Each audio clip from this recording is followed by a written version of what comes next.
Okay, go. Hi, I'm Katie Crane. Welcome to today's show. Today, I have invited an amazing woman with us to take us through some of her protocols when she's working with her clients.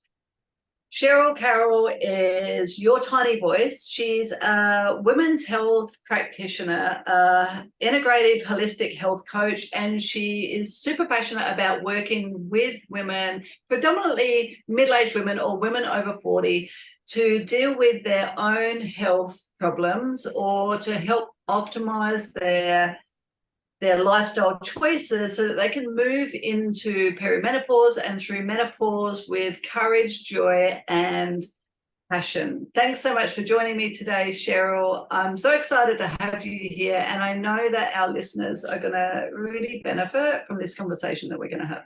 Oh, I'm excited to chat to you about it. So, to get the ball rolling, I would love for you to share with our community in your own voice what it is that you do with women, what's your background, and a little bit about your why. I think that sharing our why is one of the most powerful things that we can do as health practitioners, because quite often our why really connects with our community, and it's partly what helps us help other women move forwards. Because most of the time we don't come here just as a career choice. So, a lot of the time, those of us who work in this space, we have a very strong conviction to the work that we do. So I would love to hear about your why so that our women can better understand you. Amazing. So I started off my working career as a chartered accountant and worked in banks for many, many years, but it was never my real passion. And I always had this thing that I was doing work that I was good at, but there was no fire in my belly. And I loved health, I loved well-being. But, I used to be in like the no fat craze and the marathon running craze, like really just not really living in a truly healthy way.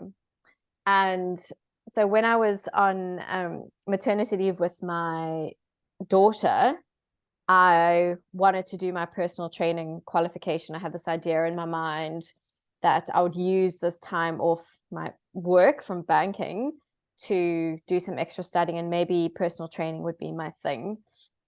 But when I was pregnant with my daughter, one of my best friends here in Australia, who was also a fellow health nut with me, was diagnosed with stage 4 bowel cancer. So here I was 6 months pregnant and was really, living through this nightmare experience of seeing somebody like wither away from this absolutely horrendous disease.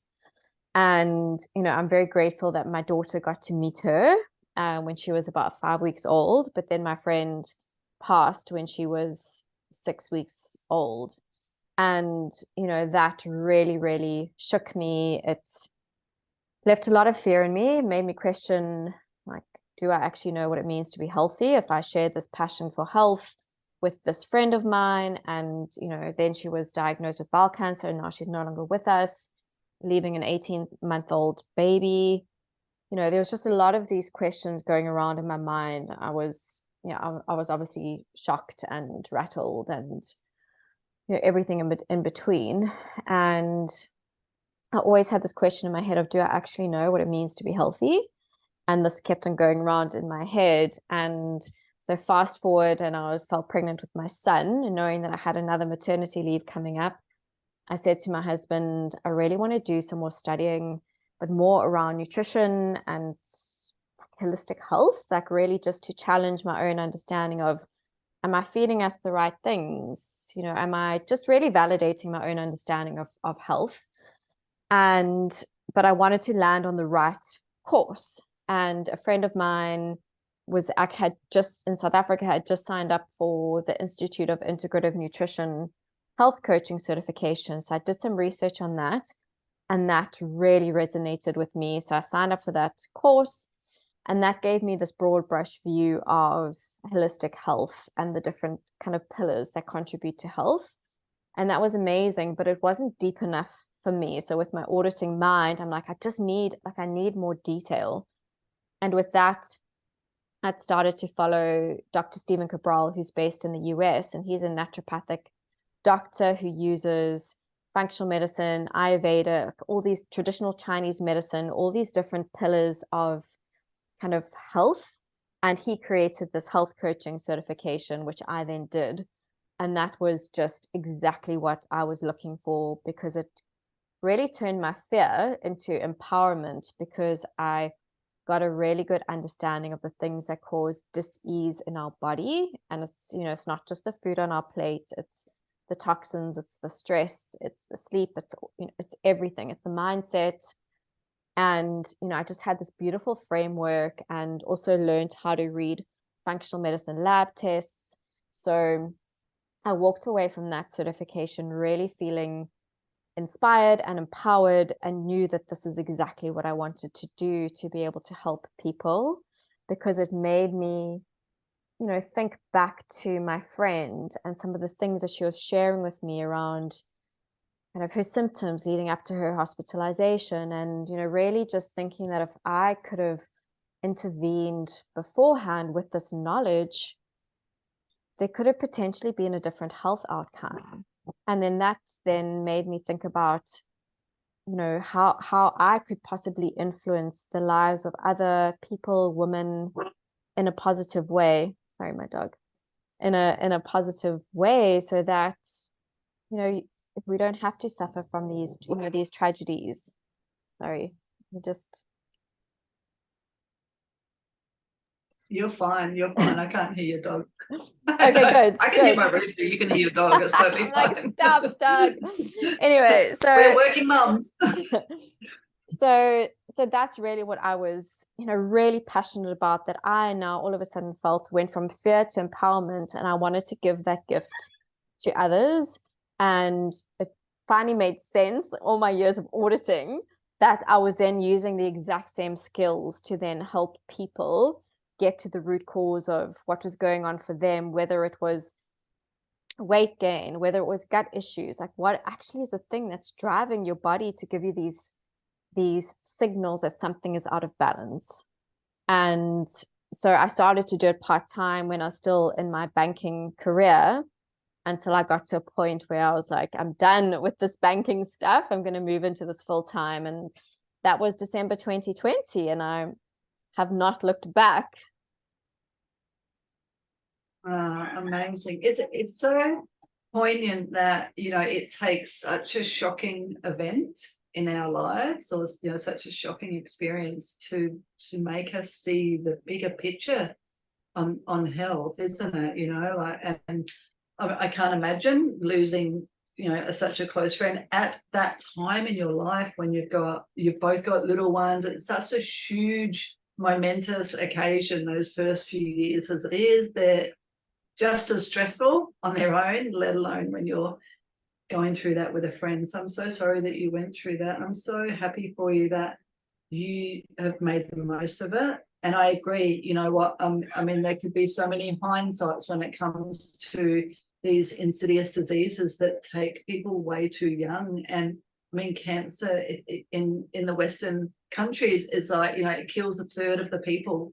You know, it's not uncommon for this to be happening, but just because it's not uncommon, it doesn't make it normal, you know. And I'm sure that you now have a lot of hindsights with all of the exploration that you've done. You know, in the conversation you said that you and your girlfriend, you know, were both these fitness fanatics, and that you were marathon running and living the low fat diet. Like, what does that mean to you now? Like, now that you can look back on that, you know, like, what if you could have done something differently, or, you know, if you had known what you know today? Because you know what, there's still plenty of people out there running marathons, living the low fat diet, right? Not that running is bad. My husband's a runner. He loves running. It's his thing.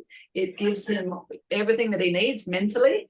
you know, and physically, but we also understand the toll that it takes on his body. So we understand how to nourish his body so that he can do it. But can you speak a little bit about that experience and what you know now?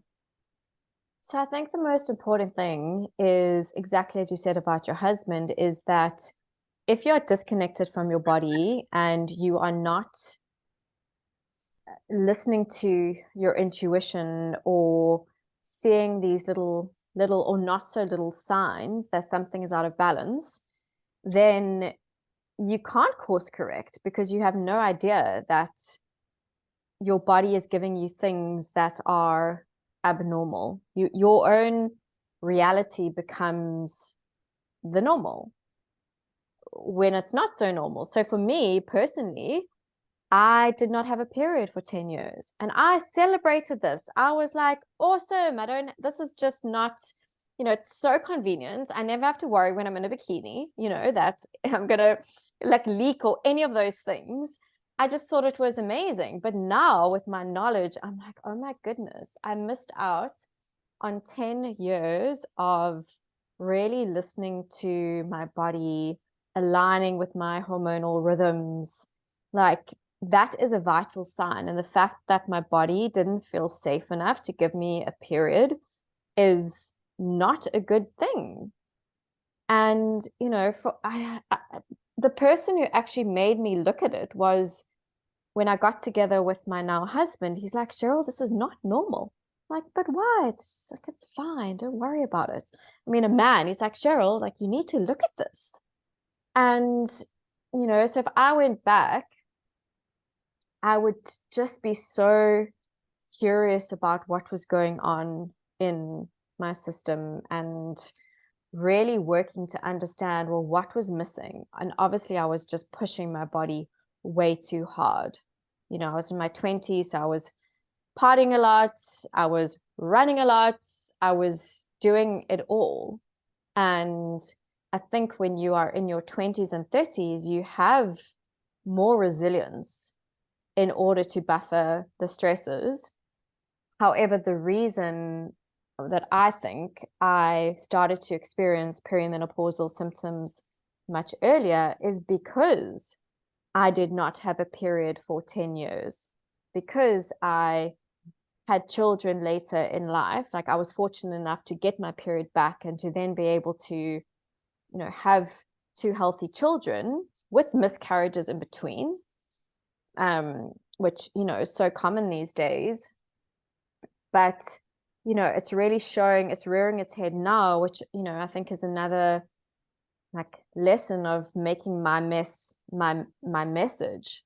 Because I was trying to, in my early 40s, I was trying to live the way I'd always lived, with, a stressful job, young kids, poor sleep, still trying to do all the exercise, still trying to do the intermittent fasting, all of the things. And then I got to a point where my body was like, this is not working for you. And, I just had a complete burnout when that would never have happened to me in my 20s or 30s. So it's really just acknowledging where you are in life, but also learning, well, what are the messages? Your body gives you messages the whole time, and it's trying to be connected to those so that you can respond correctly.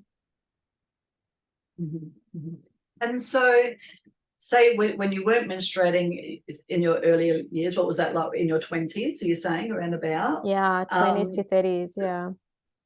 So my understanding is, and correct me if I'm not spot on, that we have about 150 menstrual cycles in our lifetime. Is that about it?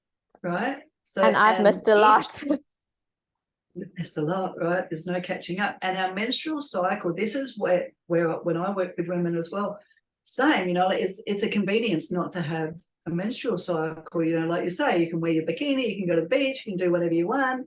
But the reality of it is, those hormones that are produced to allow us to have that cycle are specifically estrogen, testosterone, progesterone, and those are the very hormones that feed and nourish our bones, our joints, ligaments, our muscles, our heart, and our brain.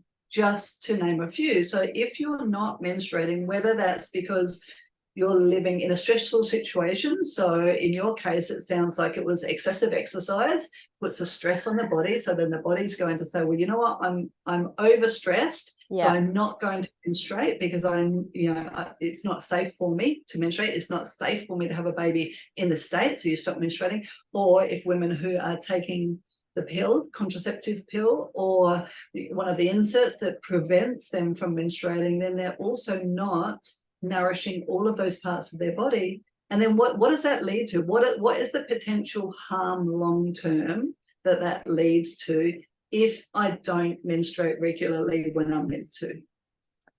So it's exactly as you've just mentioned. It's and I think this is when the rubber hits the road for women in perimenopause, is that when it's seen, so perimenopause is seen as a second puberty, and so that's when your hormones start. So progesterone first starts to decline, and then estrogen goes on a bit of a roller coaster until it starts to decline.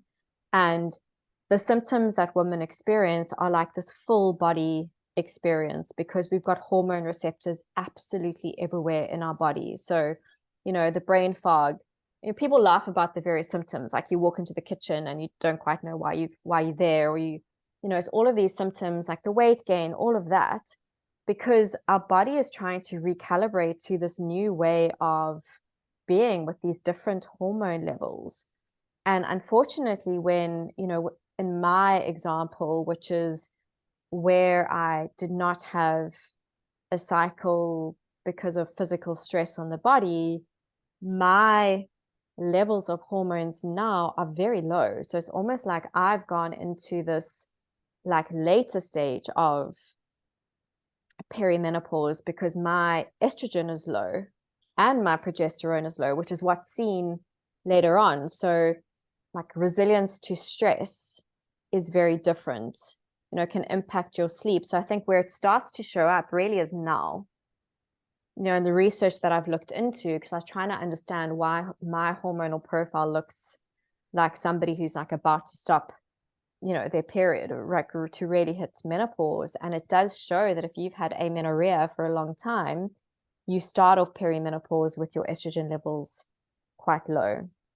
So it's really about then leaning into the lifestyle, which is so important anyway, but it's really just trying to optimize that even more and really lean into the stress management, because you think back, your body has gotten used to living in this really heightened place of stress, and it's now no longer able to do that. So for me, it's like the recovery side of things is so much more important for me to kind of get things balanced.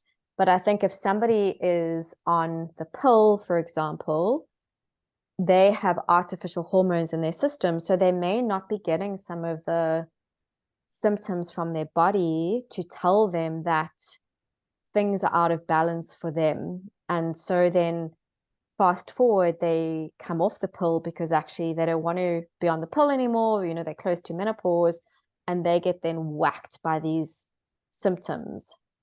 And I think that's the other thing, is to say that these symptoms in perimenopause are also signs from the body that something is out of balance, and opportunities to adjust your lifestyle. And when you've got the false kind of sense of security because you've got synthetic hormones in your system, you don't have that intel that you need to shift things around for yourself.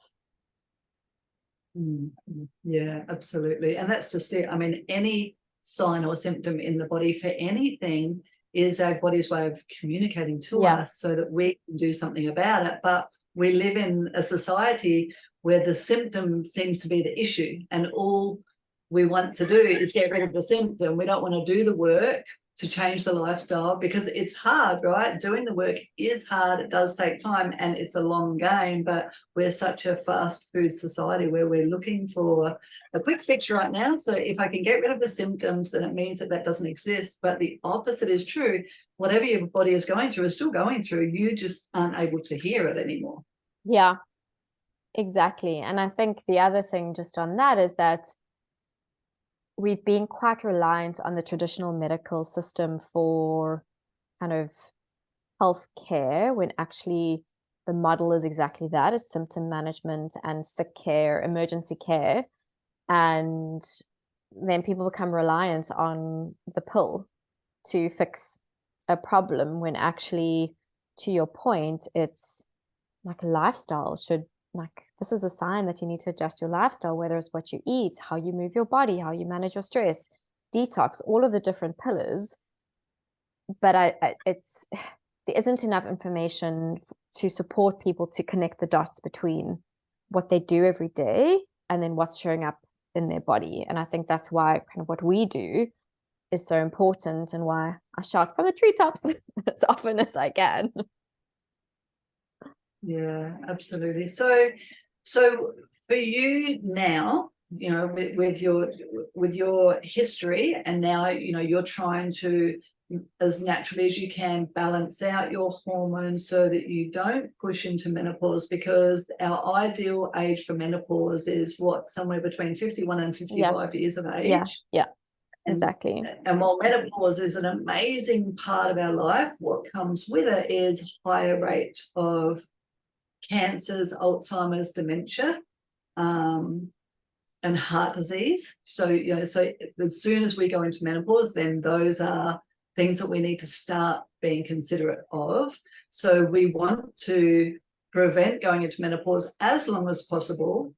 So what are some things that you do now in your daily lifestyle to help you balance out those hormones in a way that is going to continue to nourish your body and keep menopause at bay until you're age appropriate? Yes, exactly. So I think what is going to drive your hormones to reduce at a lower rate, reduce at a quicker rate, sorry, and to feel more symptoms in your body as it relates to perimenopause is stress. So that can come in the form of the wrong nutrition, the wrong types of exercise, toxins, physical and mental and emotional stress, you know, not taking enough recovery. So I feel like stress is the biggest thing for us to master in this life phase. So for me, what I've really done, I absolutely celebrate my period now. So when it comes, I'm like, yes, it's on time and it's a good period. And, you know, because I went through a phase of having incredibly heavy periods. And that's just because my progesterone levels were super, super low. So estrogen wasn't in check.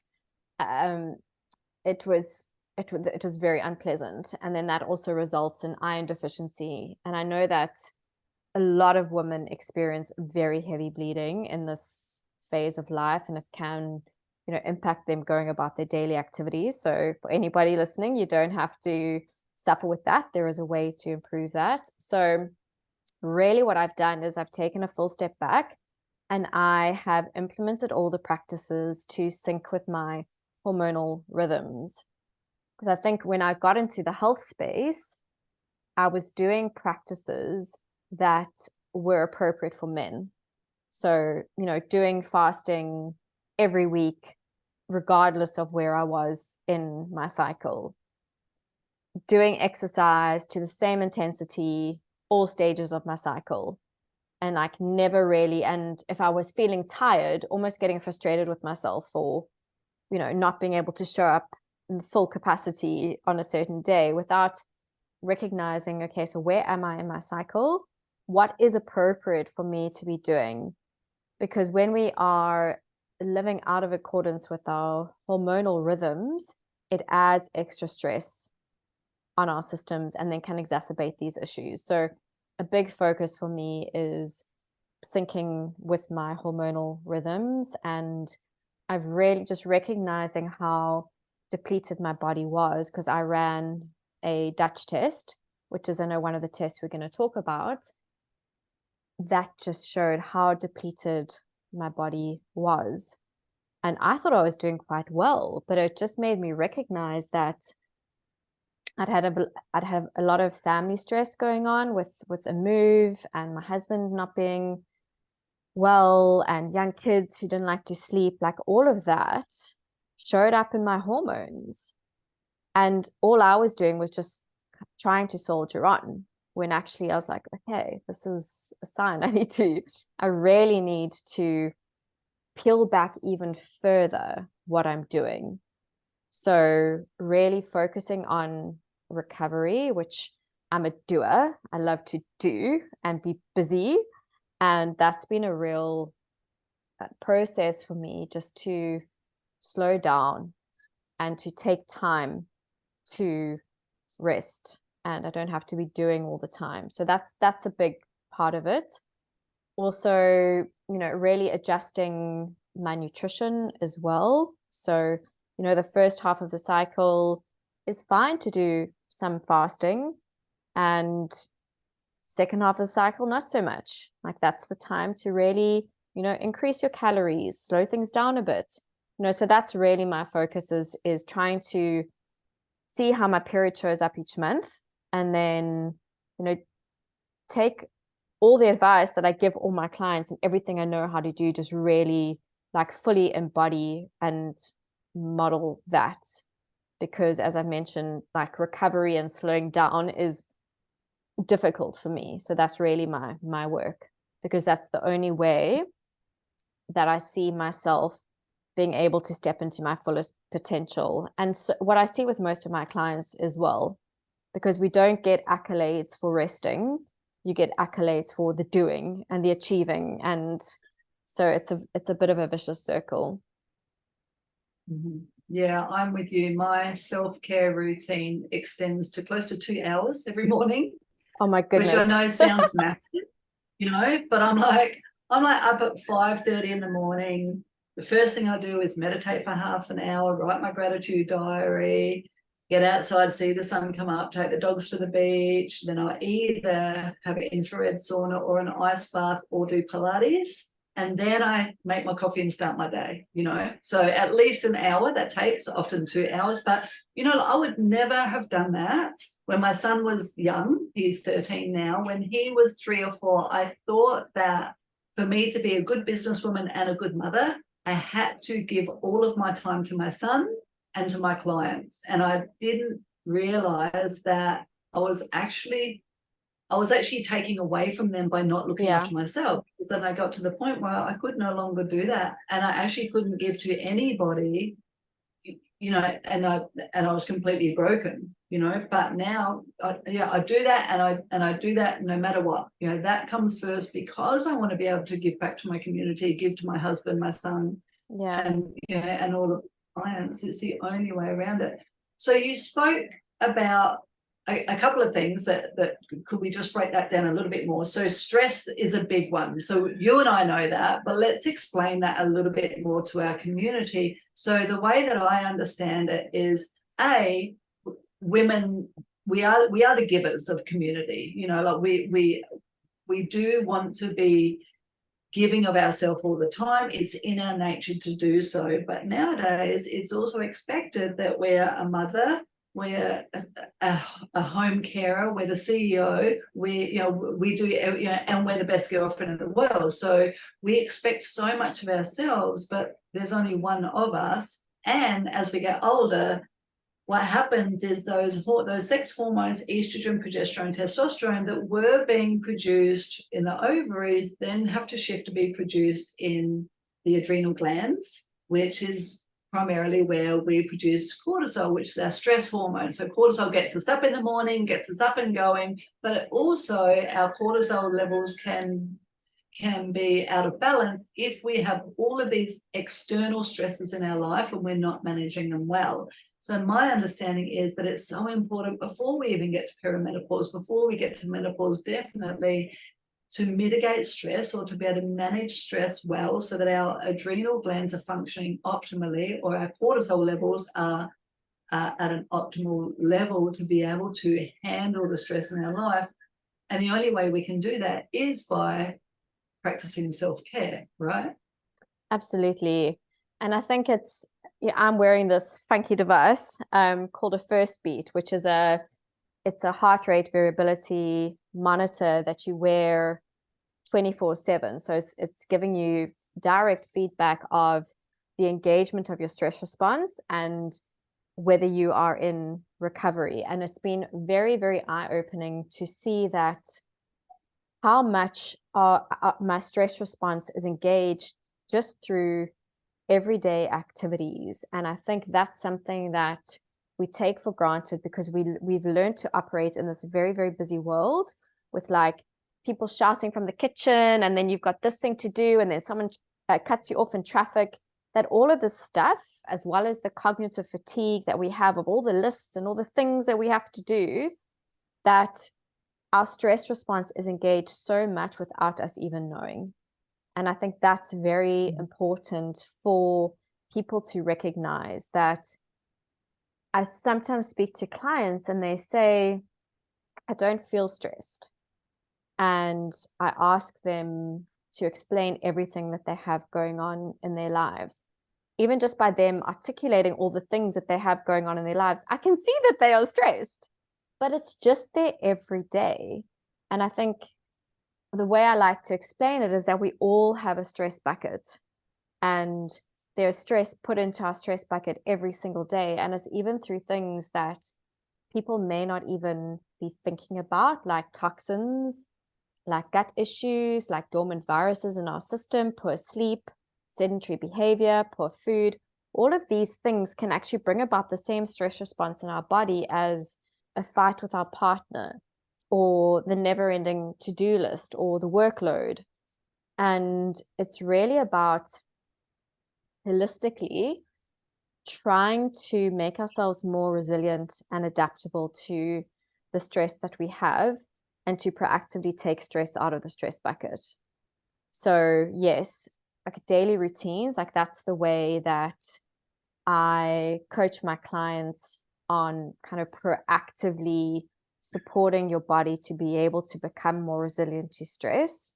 Like I think, a lot of the women that I coach perhaps have kids a little bit younger than yours, and it's about trying to help them carve out literally 5 minutes here, 5 minutes there, to come up with something that's achievable and sustainable for them to do on a daily basis.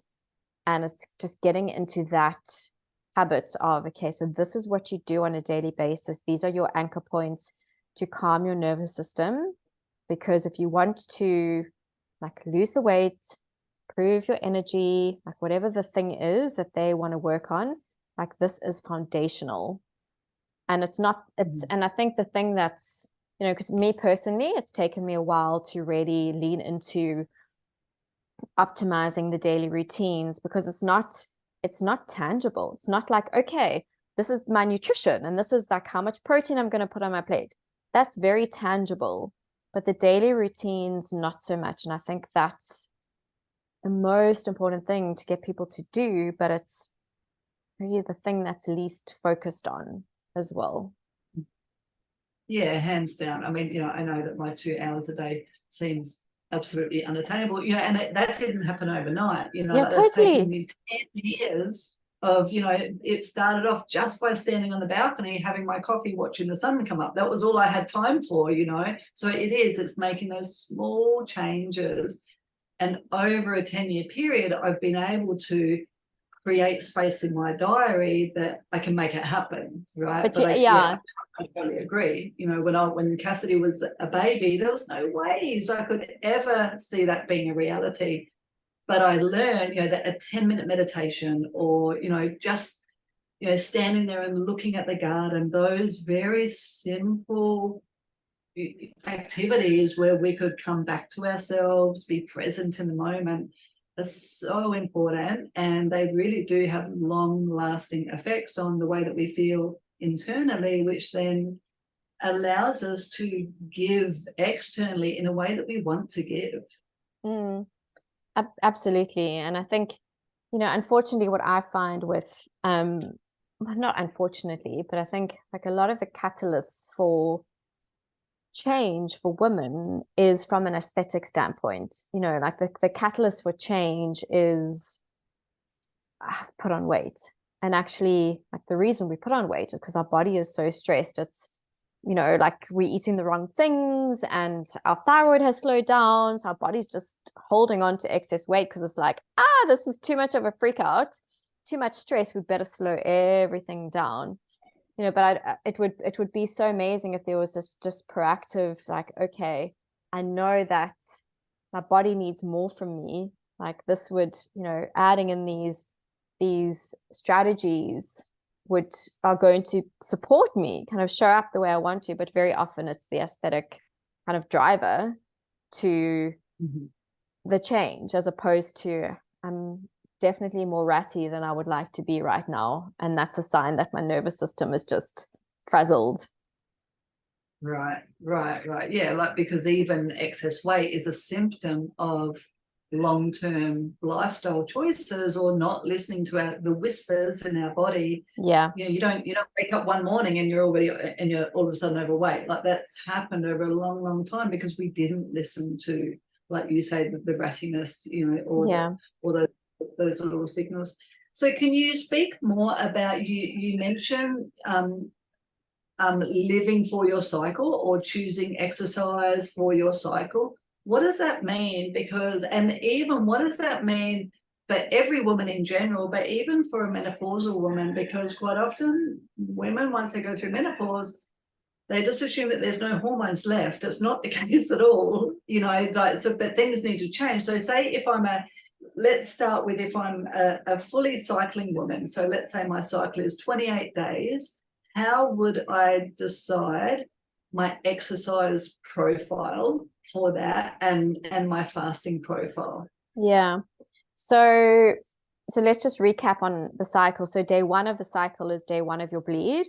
And we'll just assume that it's a 28-day cycle, but 28 days isn't necessarily normal for everyone. You know, normal for you may be 25 days or 35 days, but we'll just use 28 days here. So day one of your cycle is day one of your bleed. And this is when our hormones are at their lowest. We are most like a man, and not everybody may feel like it, but this is when you have the ability to actually hit it hard, like fast longer. You know, and this is for somebody who's healthy, who's not necessarily adrenally fatigued or, you know, something else going on. Like this is just for somebody who's interested in kind of optimizing for their cycle.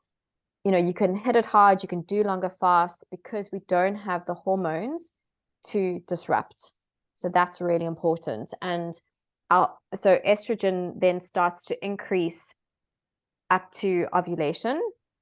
And so closer to ovulation, this is when you've got that, and there's also a testosterone rise there as well. So this is when you have the ability to really hit it hard from a strength training perspective. So you've got these anabolic hormones that you can then lean into and to really push it hard.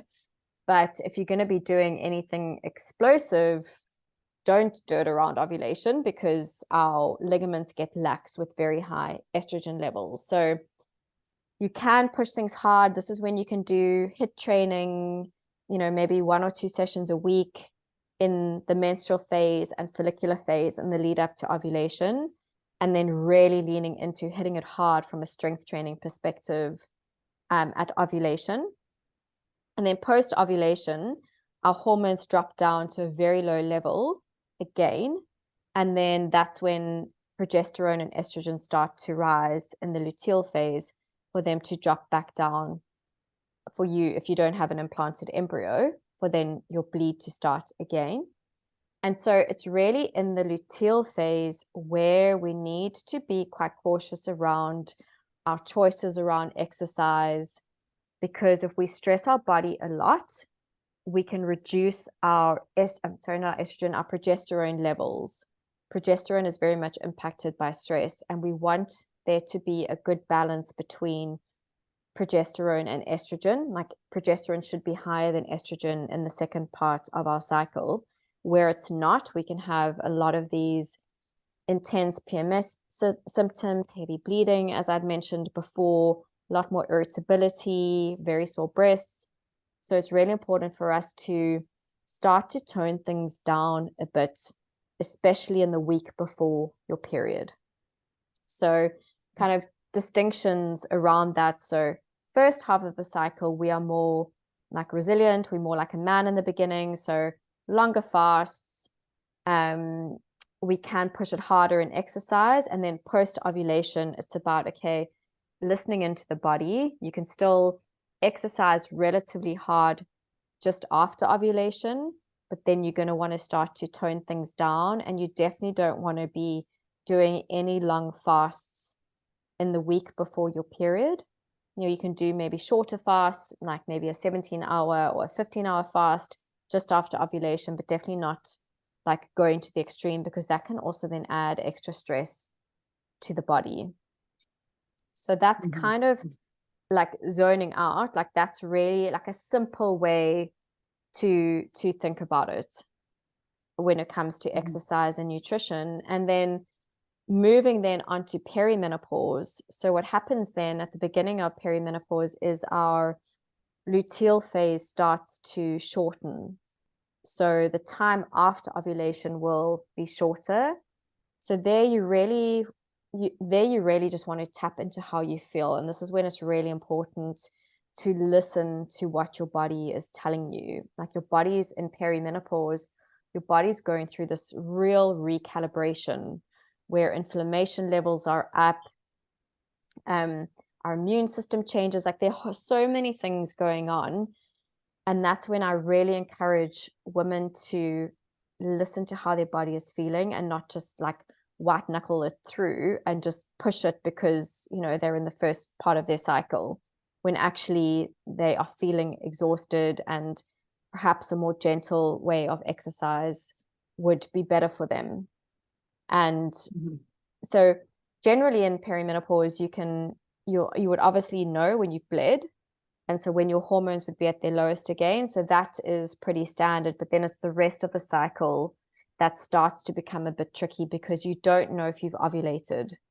And you can also start to stretch out your cycle. So you may go 2 months without a bleed, and then maybe 3 months without a bleed. So it becomes more difficult to live in this cyclical way. So from an exercise standpoint, like a conservative way to exercise would be to go 2 weeks hard, 1 week deload, or 1 week more gentle exercise, but really with strong self-monitoring and check-in of how you feel, because you don't want to be pushing your body so much that it impacts your ability to show up the way you want to in the rest of your life.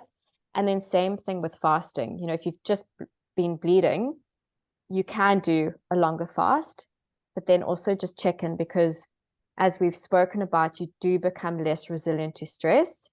Exercise, fasting, extra stresses on the body. So really it's once again, it's tapping into how your body feels when you do these practices. Is it making you feel better, or is it making you feel worse? Yeah, I love it. And I always associate fasting is any period that you go without any calories at all for about 13 to 15 hours, or I would consider that a fast, full stop. Like anything less than 13 hours, you're not fasting anyway. Is that how you kind of look at it? I say 12 hours. I say 12. Okay. Like an overnight fast of 12 hours is what I recommend for everyone. And I think that you can still go to 13, 14 hours, I think, without, just it's quite simple to get to that for anyone. And, black coffee, herbal teas, all of that won't break your fast. Certain minerals that aren't sweetened or anything won't break your fast. But you can still get the benefits of fasting, like if you consume like very low calorie things like bone broth, for example. So if you're somebody who wants to play around with fasting and you struggle to kind of get there, because it is you teaching your body to be able to tap into fat for fuel, and it can be tricky. So if somebody wants to get into it, they can use something like a bone broth, which is super low calorie, and it's you can still get some of the benefits of fasting by doing that. But autophagy fasting, where your body's doing that self cleanup, is anything over 17 hours, and then you can play around with different lengths of fasts after that. But what I do find is it very much depends on what somebody's lifestyle is like, their body type, everything else they have going on in their life, as to whether fasting, longer fasting, is a good tool for them now. It may be later in life, but it may not be now if there's just so much going on and the fasting's going to stress their body out so much that you don't actually get the benefits of it. Yeah, I agree. And that's, so just to clarify, what you're saying is if you feel like you're optimally healthy anyway, and you just want to continue to optimize your health, and you've got a regular cycle, say it's 28 days, just for calculation, that first week, from day one for that first week, you could do a longer fast. So a longer fast might be a 24-hour fast, anything up to a 3-day fast. Obviously, you're going to work up to that. And then, you're going to be working hard at the gym those first 2 weeks, probably not for the first 3 or 4 days of your bleed. If you're bleeding quite a bit, I think that's normal not to really want to push it. But within those first 2 weeks, you're going to have testosterone coming in, you're going to be building muscle, you're going to be optimizing all of those hormones that are building by week 2. And then you want to really start to listen to your body, start nourishing the body, allow progesterone to come in by the end of your cycle. That's not when you want to be fasting. You just want to be, like this is when you get to take some time out, meditate, Pilates, yoga, that type of stuff, right? But obviously, Exactly. like you say, so fasting is not something that you just jump into. It's not a quick fix. It's not a fad. I think that fasting is a lifestyle choice. It's a And it lifestyle. really, absolutely. And it pays to have guidance from somebody like yourself, from a health practitioner who is invested in understanding fasting for your specific needs, because we're also different, and we mix into a endometriosis, or a high stress lifestyle, or trying to get pregnant, or whatever it is that you are going through as an individual.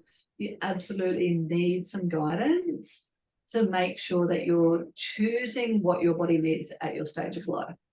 Yeah, and I learned the hard way. I was doing 24-hour fasts every week when I was, my kids would be awake at 3 o'clock in the morning, and I'd then go into a full day of work, and toxic work environment, and that was part of what it was. Just, it was too much for my body at that time. And sometimes these health practices, you learn. I mean, I learned about this in my health coaching certification, but I don't feel there was as much nuance around female cycles, the fact that you can be pushing it too far. So it's really about, exactly as you say, it's knowing how you want to feel, and really looking at it objectively and thinking, is this practice, although it's healthy, is it healthy for me?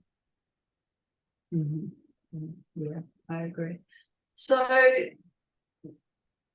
you mentioned the Dutch test at some stage. If we're thinking hormones, so could you explain what it is that the Dutch is, who would get it, and how would it differ to, to say, just going to my GP to find out what my hormones are doing?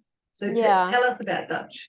So the Dutch test is really looking at how your body metabolizes your hormones. So it gives you readings of estrogen, progesterone, testosterone, DHEA, but it's showing how your body is using it. It shows the various pathways that your hormones go down. And that's very powerful information, because some of the pathways predispose us to DNA damage and cancer. Others, are quite proliferative. So it can give you reasons why you're getting cysts and those sorts of things.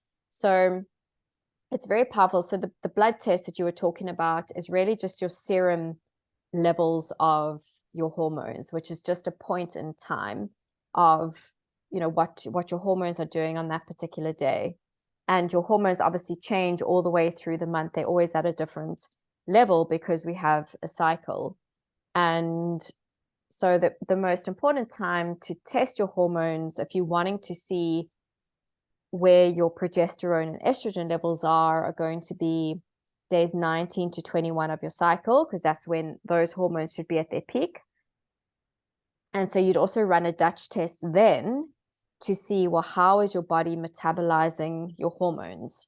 And, you know, from a testosterone standpoint, there are different pathways for your metabolism of testosterone. Some of them are more androgenic. So if you are a woman who's got like high androgen symptoms, you can see how your body is metabolizing your testosterone. And then if you are going down this more androgenic pathway and you're having all of these symptoms, you've then got some really powerful information as to, okay, well, then how do you support yourself kind of correcting or just changing how those pathways are working through either herbs or vitamins, minerals, those sorts of things. So it's really just, it is also a snapshot of a point of time. So as I mentioned, I ran a Dutch test. I think I looked at it in January. And so that was a point in time. And so I've got this information of my levels across my hormones were very low. There was, I needed to work on the final metabolism of my estrogen. So I needed to increase magnesium and my B vitamins. So this was all powerful. So now the next time I run it, I can then see, okay, so what does that all look like? How are my hormone levels now after I've made all of these particular changes? Because the problem is with a traditional blood test, which is just your serum levels, it doesn't tell you how your body is using the hormones. And with such a prevalence of things like breast cancer, this test is so powerful to show, okay, well, actually, your body prefers the pathway that is more, that can promote DNA damage. So that predisposes you to the female cancer risk. So how do you support yourself? Well, you know, you need to have sulforaphane or, you know, diindomethane, like whatever herbs or supplements to really optimize your picture is what's so powerful, because that's going to really shift your health outcomes when it comes to anything related to hormonal health. So that's the sex hormone picture. But then the other powerful tool with the Dutch test is looking at your cortisol levels. So it looks at how your body, like how much cortisol your body is making and how much cortisol your body is then excreting, because sometimes your body is holding on to cortisol because it needs it in your body, and then that gives you indications of potentially thyroid function, inflammation, blood sugar dysregulation. So very, very powerful in terms of actually your cortisol rhythm. Because you know, you mentioned earlier that in the morning you actually need cortisol. You need cortisol to go up. It's a bit of a ski slope to go up and then to go down towards the end of the day. And when somebody has a level of adrenal dysfunction, which I feel like these days we all do, that can look quite different. So you may not be getting that steep cortisol rise you need first thing in the morning.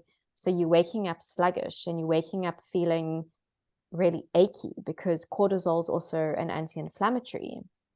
And then you get to 3 o'clock in the morning or the evening and you're so wired you can't sleep, and that's because your cortisol is actually quite elevated at that phase. And so then it gives you this powerful information to then know how to adjust or to support somebody to adjust their lifestyle to optimize that cortisol curve, because that's so important in terms of sleep-wake cycle, energy, inflammation, all of those sorts of things. So, and then it also shows you some organic acids. It shows you your neurotransmitters, how those are, whether there are any issues with dopamine, etc.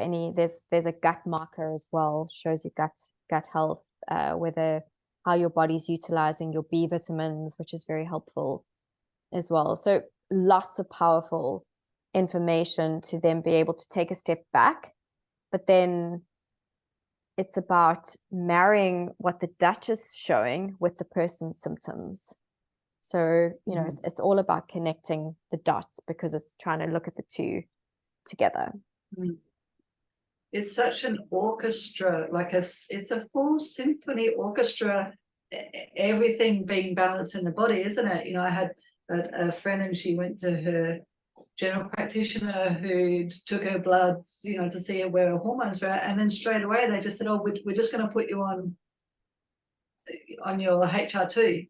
And she said, and she asked, well, what are my hormone levels? You know, and they were like, oh, they're just too low, so we'll just put you on HRT and we'll just see how you go. It's like giving her lollies, right? But there was no individual assessment, whatever. And my friend asked, you know, so how do you know that you give me the right amount? And they said, well, we don't, but we just do it for a few weeks and see how you go, and then we can regulate it from then. Yeah, and you know, and like I think that's the other thing with the Dutch test is that if somebody's genetics predispose their estrogen to go down this DNA damaging pathway, like I think it's really important to know this before you go onto HRT. Like it's not like I think with bioidentical hormones now, the risk profile is much better because they mimic exactly what's going on in our body. But if you are somebody who's predisposed to breast cancer because you've got these genetic SNPs and pathways that function, it's powerful information to know, okay, well, if I'm going on to hormone therapy, well, this is how I need to supplement. This is how I need to adjust the way I eat or whatever it may be, so that it puts me in the safest position to be able to get all the benefits of the hormones and to not increase my risk. So, but I would say on the hormone therapy journey, it's a partnership. So you need to find yourself a good doctor who's willing to do the work with you, because you're going to have to recalibrate and say, well, this dosage isn't working for me. So then you got to try a different one, because we're all so different. You know, some people really react to the pill, other people don't. You know, our sensitivities are so different because of our genetics. And so the Dutch is a urine test, right? You know, so what urine you and saliva, yeah. Okay. And then it's taken at certain days of your cycle, did you say? So then are they like when your hormones are going to be the most elevated, is it? Yeah, so if you have a regular cycle, then you can time, it's 5 to 7 days after ovulation, you're going to do the test, and you wear on a stick a few times during the day, and you also chew on these little cotton pads, and that's your saliva testing, your cortisol saliva testing. So that's what you're going to test, and you send that in. But if you're somebody who doesn't have a regular cycle, you can do a cycle mapping test. So you do the weighing on the stick all the way along the month, and then they take the position where you have the highest elevation of progesterone and estrogen. Oh, wow. So it's super comprehensive, isn't it? Yeah, it is, because it's trying to help, you know, for women who are in perimenopause without a regular cycle, you don't know when you're ovulating. You don't even know if you are ovulating. So it gives you the option to be able to do this test in a comprehensive way and then see what your estrogen to progesterone ratio is. And so is there an ideal age bracket where I would want to be starting to get the Dutch test? And is there an ideal, you know, time frame? Like, you know, do I get it each year, or what's the ideal? So I think for anyone, I've had 20-year-old clients doing the Dutch test because they've been on hormonal birth control and things are all over the place. So, you know, it really depends whether somebody has any form of hormonal symptomology that they are interested in understanding the why, like what is going on in my body. You know, and the interesting thing with her is she was on the depot shot, and when she ran she'd been off it for about 6 months. When she ran that, it was like she was menopausal, just showing you what, you know, she was like 23 or something. It shows you what these birth controls do in our body, and it takes our bodies really long time to kind of settle back into their new normal. So I would say whatever age, I'm working with a woman who has a child who had a tragedy, and she's like 17 years old and she's in a wheelchair, and she still hasn't got she feels like she's getting kind of these hormonal symptoms. So we're going to run a Dutch test on her just to see where she is in the context of producing sex hormones, because she's significantly delayed. So I don't think age really matters. Like, if there's something that you are interested in kind of understanding, it's a very powerful test from that regard. And then when it comes to your own, like for somebody who's in, say, perimenopause, it's really about, so what's showing up for you in your Dutch test? What do you need to work on? And then choosing an appropriate, I wouldn't say earlier than 6 months to retest, because you need like whatever strategy, whether you're using herbs, whether you're going on to HRT, whether you need to be supplementing with vitamins, minerals, etc. It takes your body a while to really feel the full benefit of that support and any lifestyle changes as well. So I would say nothing sooner than 6 months to do a retest. And it's also a more expensive test. So I think it's also just marrying that with somebody's finances, and also, perhaps they're just feeling amazing and whatever symptoms they had are no longer. And then, it's not necessarily necessary to retest if it's, cost prohibitive. And is it a test that I can get done at my general practitioner? Can I ask for it with my GP, or do I go to so you do these tests as a integrative health coach? Who do I go to? So the Dutch test is a functional test. So it's not GPs. Some of them don't really like it. So it's something for you to get into the root cause of how your hormones are showing up for you. Because what I so often see is that, so I've got a client, for example, who's struggling with intense hormonal acne. She's had all her bloods done and nothing's showing up. And I'm like, that's not. So I think we need to go deeper. We need to understand, well, how is your body utilizing your hormones? What are the pathways, particularly the testosterone, like what are the pathways that it's going down? So, we will then have an opportunity to then adjust things. It's not, so bloods don't always give you everything you need, and that's where the Dutch comes in. But doctors, GPs, unless it's an integrative GP, won't run it for you. So it'll be naturopath, an integrative health practitioner, functional medicine practitioner will be able to run the Dutch test for you. Okay, amazing. Now, I wanted to ask you about your 5 blood tests. Do you want to do that today, or do you want to catch up at another time? We can just talk about them at a high level. I've got like 5 minutes, if that's okay.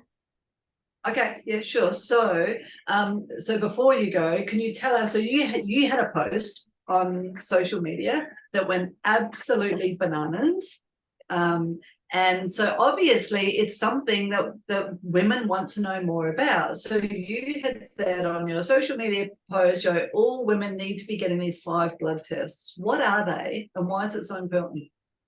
Yeah, so it's actually, so it's more than 5. So there's just like these categories of blood tests that women need to be getting, because these are the things that really give us some clear insights into what's going on in our body. And I said every 6 months, which was met with a huge amount of resistance, which I understand, because the healthcare model is so messed up and people can't even get to see a GP in some parts of the world. So there was a lot of anger, but the reason behind that is things change in our bodies and our lives so quickly. So 1 minute you may be absolutely fine, and 2 months later you have an absolutely massive family tragedy, and you have all of this stress, and then you have all of these symptoms. And so it's really just a good proactive approach. If you have the funds and the resources to be able to do these proactive check-ins on your health, incredible. But obviously I get that not everybody can do that, and it's about working within your means, but understanding what needs to be tested. So the markers that are important, and I can also share with you the link, so if anybody wants to download it, it's available. Because the other point of it was the optimal ranges, because the GPs provide you with the traditional medicine ranges, which are very, very broad. So somebody will feel like crap and they're told everything's normal, when actually the normal is just a statistical normal, and it's from people that are highly unhealthy, and that's just what's been created. So the ranges have broadened over time. So what a normal range and an optimal range are very different, and that's important to know, so that you get told by your doctor you are normal, and then you can go away and look at the optimal ranges and then translate that for yourself, and then know, well, actually, no, my thyroid function is not normal. No wonder I'm so tired. Because I think the other thing is that people get told that they are, like, things are in their head, which drives me bananas. And there actually is something at play. They're just not looking or testing the right numbers or whatever. So C-reactive protein is a marker of inflammation. So a really important one to look at, because that can show you, it doesn't tell you where the inflammation is coming from, but it tells you kind of systemically that you have high inflammation levels. Glucose and insulin, because we become more insulin resistant as we move into perimenopause and menopause. So looking whether those are out of range, really important as well. And HbA1c is a 3-month look at your blood glucose level. So if that's elevated, it shows that your blood glucose levels have been elevated over the last 3 months. A lipid panel, obviously, to see your cholesterol levels, whether there's any elevations or risk of heart disease. We have the sex hormones, which we've spoken about. So really looking into progesterone, estrogen, luteinizing hormone, follicular stimulating hormone, DHEA. So really getting into that. And that's also the timing of those tests. So I mentioned you want to be testing progesterone and estrogen together 5 to 7 days after ovulation. But for a menopause test, you want to be testing luteinizing hormone and follicular stimulating hormone on day 3 of your cycle. Because if that's consistently elevated, that's a sign, and you haven't had a period for a year, that's a sign that you are in menopause. And then the thyroid numbers, like, this is a very frustrating one, because doctors generally only test thyroid stimulating hormone, which is actually not a hormone produced by the thyroid. It's produced by the pituitary gland. So to really test your thyroid function, you're wanting to look at free T3, free T4 antibodies, just to see if there's any autoimmune reaction going on, which is very high these days. And then reverse T3 is the final marker that you're wanting to look at.